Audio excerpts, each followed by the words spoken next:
नमस्कार, जय हिंद साथियों। आप सभी का स्वागत है खान लर्निंग क्लास में। This is Azra Khan from Khan learning class. उम्मीद है आप रोज़ाना की तरह अच्छे होंगे और आपका परिवार भी स्वस्थ होगा। आज के इस वीडियो में हम बाल विकास के 30 प्रश्नों को हल करेंगे, तो एंड तक बने रहिए हमारे साथ इस वीडियो में। तो आइए शुरू करते हैं बाल विकास के 30 महत्वपूर्ण प्रश्न। प्रश्न नंबर 1 है, वह कौन सा स्थान है जहाँ बच्चे की संज्ञानात्मक विकास को सबसे बेहतर तरीके से परिभाषित किया जा सकता है? ऑप्शन ए खेल का मैदान, सेकंड विद्यालय एवं कक्षा पर्यावरण, थर्ड सभा सागर एंड डी घर। तो राइट ऑप्शन है विद्यालय एवं कक्षा पर्यावरण। नेक्स्ट क्वेश्चन है, मानव विकास किन दोनों के योगदान का परिणाम है? मानव विकास किन दोनों के योगदान का परिणाम है? ऑप्शन ए अभिभावक एवं अध्यापक का, नेक्स्ट सामाजिक एवं सांस्कृतिक कार्यक्रम का, वंशाक्रम एवं वातावरण का, इनमें से कोई नहीं। तो करेक्ट ऑप्शन से वंशक्रम एवं वातावरण का।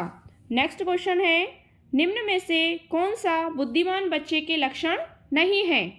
फर्स्ट ऑप्शन, वह जो लंबे निबंधों को बहुत जल्दी रखने की क्षमता रखता है, एंड वह जो प्रवाहपूर्ण एवं उचित तरीके से संप्रेषण करने की क्षमता रखता है, नेक्स्ट वह जो मूर्त रूप से सोचता रहता है, एंड वह जो नए परिवेश में स्वयं को समायोजित कर सकता है। तो करेक्ट ऑप्शन है दोस्तों, वह जो लंबे निबंधों को बहुत जल्दी रखने की क्षमता रखता है। नेक्स्ट क्वेश्चन है आपके सामने, बच्चे दुनिया के बारे में अपनी समाज का सृजन करते हैं, इसका श्रेय किसको जाता है? तो ये कथन किस साइंटिस्ट ने दिया है? तो ये कथन दिया है हमारा पियाजे ने। तो पियाजे के द्वारा ये कथन दिया गया है कि बच्चे दुनिया के बारे में अपनी समाज का सृजन करते हैं, मतलब वो अपना समाज खुद ही बनाते हैं। नेक्स्ट क्वेश्चन है, परिवार एक साधन है। तो फर्स्ट ऑप्शन है अनौपचारिक शिक्षा का, सेकंड औपचारिक शिक्षा का, एंड सी दूरस्थ शिक्षा का, एंड डी गैर औपचारिक शिक्षा का। तो करेक्ट ऑप्शन है अनौपचारिक शिक्षा का। परिवार एक अनौपचारिक शिक्षा का साधन है। नेक्स्ट क्वेश्चन है, अवधारणाओं का विकास मुख्य रूप से किसका हिस्सा है? तो अवधारणाओं का विकास मुख्य रूप से बौद्धिक विकास या फिर शारीरिक विकास, सामाजिक विकास या संवेगात्मक विकास। तो करेक्ट ऑप्शन है दोस्तों बौद्धिक विकास का हिस्सा है। नेक्स्ट क्वेश्चन है, निम्न कक्षाओं में शिक्षण की खेल विधि आधारित है। तो शिक्षण की खेल विधि किस पर आधारित है? ऑप्शन ए है शारीरिक शिक्षा कार्यक्रमों के सिद्धांत पर, ऑप्शन बी शिक्षण की विधियों के सिद्धांत पर, ऑप्शन सी विकास एवं वृद्धि के मनोविज्ञान सिद्धांत पर, या फिर शिक्षण के सामाजिक सिद्धांतों पर।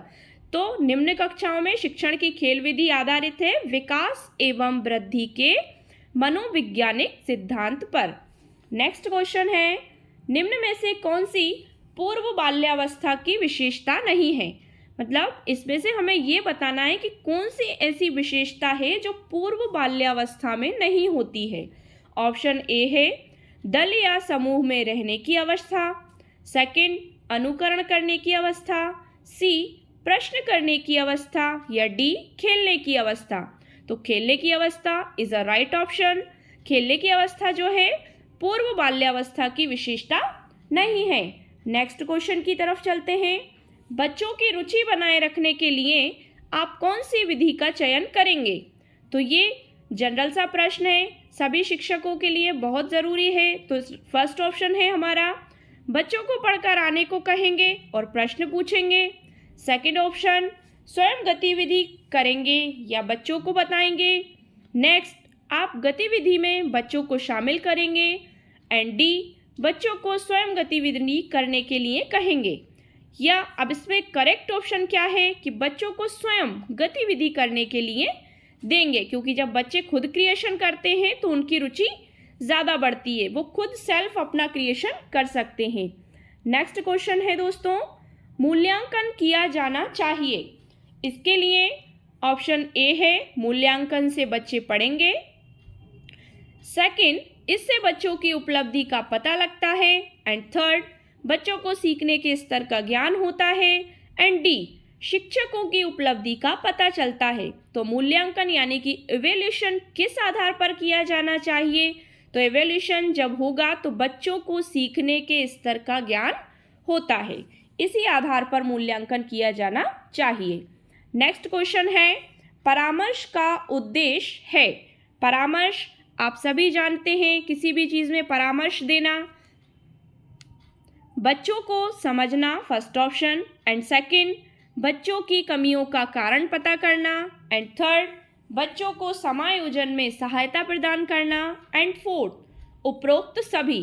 तो इसमें क्या है दोस्तों कि परामर्श एक ऐसी चीज़ है, या परामर्श का उद्देश्य क्या हो सकता है? बच्चों को समझना भी होता है, बच्चों की कमियों का कारण पता करना भी होता है, और बच्चों को समायोजन में सहायता प्रदान करना भी होता है। तो डी ऑप्शन हमारा करेक्ट ऑप्शन हो जाएगा, उपरोक्त सभी। नेक्स्ट क्वेश्चन की तरफ चलते हैं। शिक्षा मनोविज्ञान की दृष्टि से निम्न में से कौन सा कथन सत्य है? अब शिक्षा मनोविज्ञान सभी जानते हैं, ऑप्शन ए है बच्चे अपने ज्ञान का सृजन स्वयं करते हैं। सेकंड, विद्यालय में आने से पहले बच्चों को कोई पूर्व ज्ञान नहीं होता है। एंड थर्ड, अधिगम प्रक्रिया में बच्चों को कष्ट होता है। एंड फोर्थ, बच्चे यथावत वही सीखते हैं जो उन्हें पढ़ाया जाता है। तो इसका राइट ऑप्शन क्या हो जाएगा? बच्चे अपने ज्ञान का सृजन स्वयं करते हैं। तो ये शिक्षा मनोविज्ञान की दृष्टि से निम्न में से कथन सत्य है कि बच्चे जो होते हैं वो अपने ज्ञान का सृजन खुद ही करते हैं। नेक्स्ट क्वेश्चन, बच्चों में नैतिकता की स्थापना के लिए सर्वोत्तम मार्ग है। ऑप्शन नंबर ए, उन्हें धार्मिक पुस्तक पढ़ाना। ऑप्शन नंबर बी, शिक्षक का आदर्श रूप में व्यवहार करना। एंड सी, उनका मूल्य शिक्षा पर मूल्यांकन करना। एंड डी, उन्हें प्रातःकालीन सभा में उपदेश देना। तो इसका राइट ऑप्शन क्या होना चाहिए कि शिक्षा का आदर्श रूप में व्यवहार करना। तो बच्चों में नैतिकता की स्थापना जब हम करेंगे तो उसका सबसे अच्छा मार्ग है कि शिक्षक का आदर्श रूप में व्यवहार करना। यदि हम बच्चों से आदर्श रूप में व्यवहार करेंगे तो बच्चों में भी मॉरल एजुकेशन के लिए एवं नैतिक गुणों का विकास होगा। नेक्स्ट क्वेश्चन है हमारा, शिक्षक एवं विद्यार्थी के मध्य संबंध होना चाहिए। अब शिक्षक और विद्यार्थी में कैसा संबंध होना चाहिए? स्नेह का, ऑप्शन ए, ऑप्शन बी विश्वास का, और ऑप्शन सी सम्मान का, और ऑप्शन डी ये सभी। तो स्नेह का भी संबंध होना चाहिए क्योंकि शिक्षक के प्रति बच्चों का स्नेह होना चाहिए और शिक्षक बच्चों से भी प्रेम से बात करे, स्नेह से बात करें। एंड बी विश्वास का भी होना चाहिए, रिलायबिलिटी होना चाहिए। एंड सम्मान कि बच्चे शिक्षक का सम्मान करें। तो बच्चे शिक्षक का सम्मान कब करेंगे? जब हम उन्हें सम्मान देंगे। एंड ऑप्शन डी, तो ऑप्शन डी में है ये सभी, तो हमारा राइट आंसर हो जाएगा ऑप्शन डी। नेक्स्ट क्वेश्चन है, एक अच्छा अध्यापक विद्यार्थियों के मध्य बढ़ावा देता है। अब एक अच्छे अध्यापक की क्या पहचान हो सकती है? ऑप्शन नंबर ए है प्रतियोगिता की भावना को, एंड बी सहयोग की भावना को, सी प्रतिद्वंदिता की भावना को, या डी तटस्थता की भावना को। तो एक अच्छा अध्यापक विद्यार्थियों के मध्य किस चीज़ को बढ़ावा देता है? सहयोग की भावना को। मतलब जब हम विद्यार्थियों से अच्छे से व्यवहार करेंगे तो वो हमें क्या समझेंगे कि ये हमारे सहयोगी हैं। एंड नेक्स्ट क्वेश्चन क्या है, मानसिक रूप से स्वस्थ अध्यापक की विशेषता क्या है? अब मानसिक रूप से स्वस्थ अध्यापक किस तरह का होता है? ऑप्शन नंबर ए है संवेदना रूप से संतुलित है, संवेदनात्मक रूप से संतुलित है, उसे अपने विषय का गहन ज्ञान है, सी वह अत्यधिक संवेदनशील है, एंड डी वह सख्त अनुशासन पसंद करता है। तो मानसिक रूप से स्वस्थ अध्यापक की क्या विशेषता होगी कि वे संवेदनात्मक रूप से संतुलित हो, मतलब बच्चों के प्रति संवेदनशील हो, बच्चे की प्रॉब्लम को समझे, बच्चे को बहुत अच्छी तरह से समझे। नेक्स्ट क्वेश्चन है, शिक्षा का अति महत्वपूर्ण उद्देश्य है। शिक्षा का अति महत्वपूर्ण उद्देश्य क्या हो सकता है? ऑप्शन ए है आजीविका कमाना, ऑप्शन बी बच्चे का सर्वांगीण विकास, सी पढ़ना एवं लिखना सिखाना या सीखना, एंड डी बौद्धिक विकास। तो शिक्षा का अति महत्वपूर्ण उद्देश्य क्या हो जाएगा? बच्चे का सर्वांगीण विकास, मतलब बच्चे का पूर्ण रूप से सभी अंगों का या सर्वांगीण विकास करना। नेक्स्ट क्वेश्चन है, बच्चे की बुद्धि लब्धि 90 से 110 के मध्य है, तो वे किस कैटेगरी का बालक है? ऑप्शन ए है सामान्य बुद्धि, ऑप्शन बी प्रखर बुद्धि, एंड ऑप्शन सी उत्कृष्ट बुद्धि, एंड ऑप्शन डी प्रतिभाशाली बुद्धि। तो इसका राइट आंसर क्या हो जाएगा? सामान्य बुद्धि, क्योंकि 90 से 110 के मध्य आने वाले विद्यार्थी जिनका IQ 90 से 110 होता है वो सामान्य बुद्धि वाले बालक होते हैं। एंड नेक्स्ट क्वेश्चन है, सतत एवं व्यापक मूल्यांकन में व्यापक मूल्यांकन शब्दावली का तात्पर्य है। ऑप्शन ए सभी विषयों का मूल्यांकन, ऑप्शन बी सह शैक्षिक क्षेत्र का मूल्यांकन, ऑप्शन सी शैक्षिक एवं सह शैक्षिक क्षेत्र का मूल्यांकन, ऑप्शन डी शैक्षिक क्षेत्र का मूल्यांकन। तो सतत एवं व्यापक, सतत यानी कि निरंतर चलने वाला और व्यापक यानी कि फैला हुआ या बड़ा। तो इस मूल्यांकन में व्यापक मूल्यांकन की शब्दावली का क्या तात्पर्य हो जाएगा? शैक्षिक एवं सह शैक्षिक क्षेत्र का मूल्यांकन। एंड नेक्स्ट क्वेश्चन है, दीक्षा द्वारा पूछे गए एक प्रश्न का उत्तर शिक्षक तत्काल नहीं दे सकता है। शिक्षक की प्रतिक्रिया क्या होनी चाहिए? अब दीक्षा द्वारा मतलब क्लासरूम से किसी स्टूडेंट्स के द्वारा, जिसका नाम दीक्षा है, एक प्रश्न पूछा गया, उत्तर शिक्षक तत्काल नहीं दे सकता है, तो शिक्षक की प्रतिक्रिया क्या होनी चाहिए, मतलब उसका रिएक्शन क्या होना चाहिए?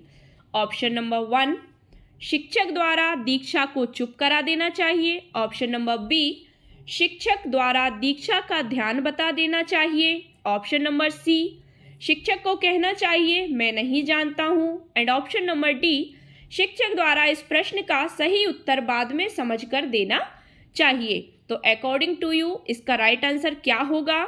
शिक्षक द्वारा इस प्रश्न का सही उत्तर बाद में समझकर देना चाहिए। नेक्स्ट क्वेश्चन क्या है, बच्चों की जिज्ञासा शांत करनी चाहिए। ऑप्शन नंबर ए बच्चे जिज्ञासु होते हैं, हम सभी जानते हैं। ऑप्शन नंबर ए क्या है? जब शिक्षक फुर्सत में हो। सेकंड ऑप्शन जब विद्यार्थी फुर्सत में हो।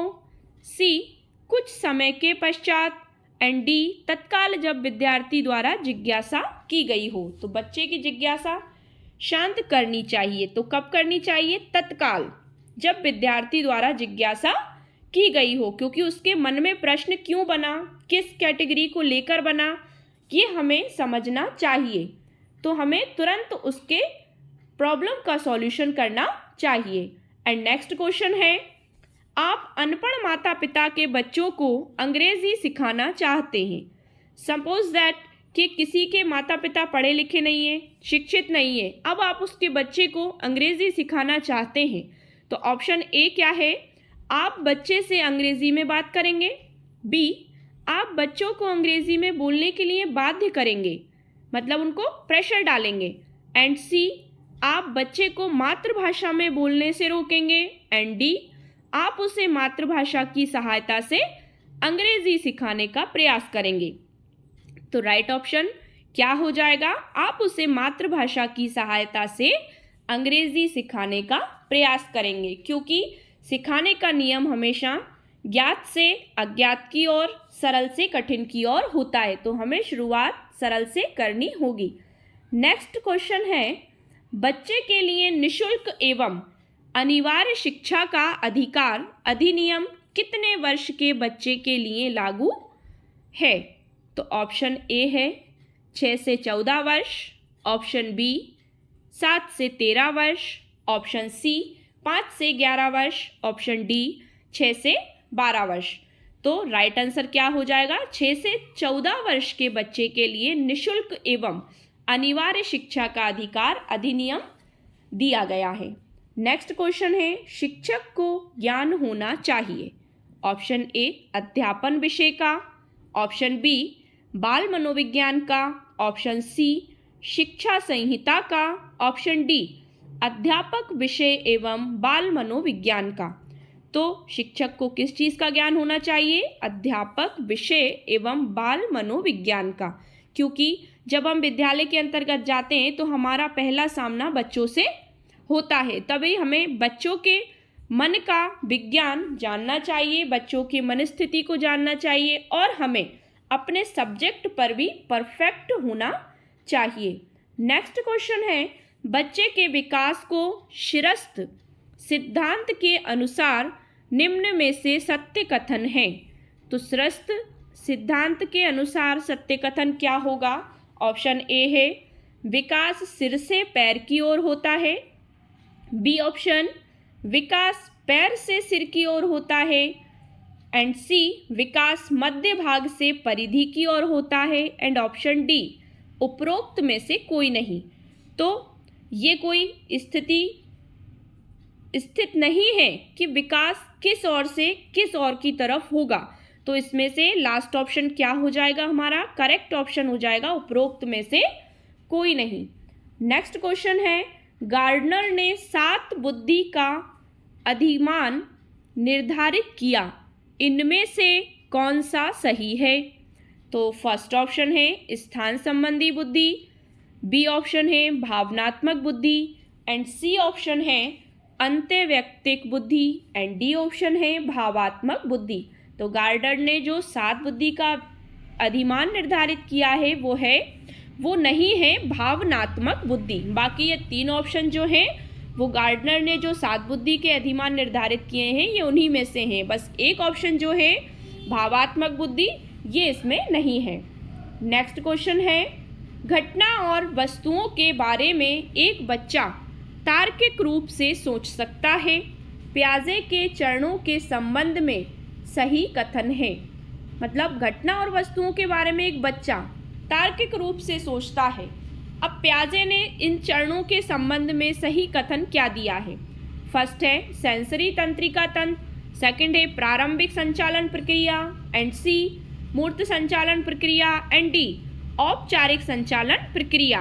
तो ये राइट ऑप्शन क्या हो जाएगा? मूर्त संचालन प्रक्रिया, क्योंकि बच्चा घटना और वस्तुओं के बारे में मूर्त रूप से यानी जीवित रूप से तर्क करता है या सोचता है।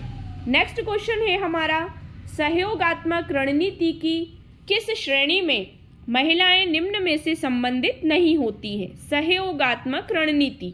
तो ऑप्शन नंबर ए है स्वीकार्यता, बी ऑप्शन प्रतिरोध, सी ऑप्शन क्रांति, एंड डी अनुकूलन। तो इसका राइट ऑप्शन हो जाएगा प्रतिरोध। एंड नेक्स्ट क्वेश्चन है, व्यक्तिक विभिन्नता के मिलन के संबंध में एक अध्यापक की भूमिका होनी चाहिए।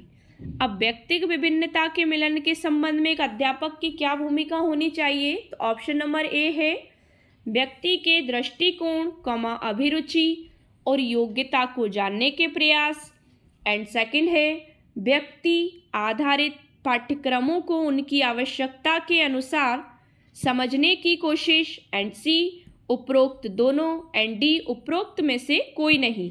तो सी ऑप्शन आपका करेक्ट होगा, क्योंकि ए और बी ऑप्शन दोनों करेक्ट ऑप्शन है, उपरोक्त दोनों, सी वाला ऑप्शन आपका राइट ऑप्शन हो जाएगा। लास्ट क्वेश्चन है हमारा, विद्यालय क्षेत्र में रचनात्मक निर्धारकों को जानने के लिए इनमें से कौन सा उपागम नहीं है? तो विद्यालय क्षेत्र में रचनात्मक निर्धारक जो को जानने के लिए कौन सा उपागम नहीं है? पहला है वार्तालाप कौशल, दूसरा बहुविकल्पी प्रश्न, तीसरा परियोजना कार्य, और चौथा मौखिक प्रश्न। तो इसमें राइट ऑप्शन क्या हो जाएगा? बहुविकल्पीय प्रश्न। तो विद्यालय क्षेत्र में रचनात्मक निर्धारक कार्य को जानने के लिए उपागम नहीं है, तो बहुविकल्पीय प्रश्न नहीं है, क्योंकि बहुविकल्पीय प्रश्नों से हम रचनात्मक कार्य नहीं करवा सकते हैं। उम्मीद है आपको वीडियो अच्छा लगा होगा। हो सकता है ये वीडियो आप अपने 5 अच्छे दोस्तों को भी शेयर करें, जिससे उनको सीटेट एग्ज़ाम में मदद मिल सके। चैनल को सब्सक्राइब करें और वीडियो को लाइक शेयर करें। Thank you so much.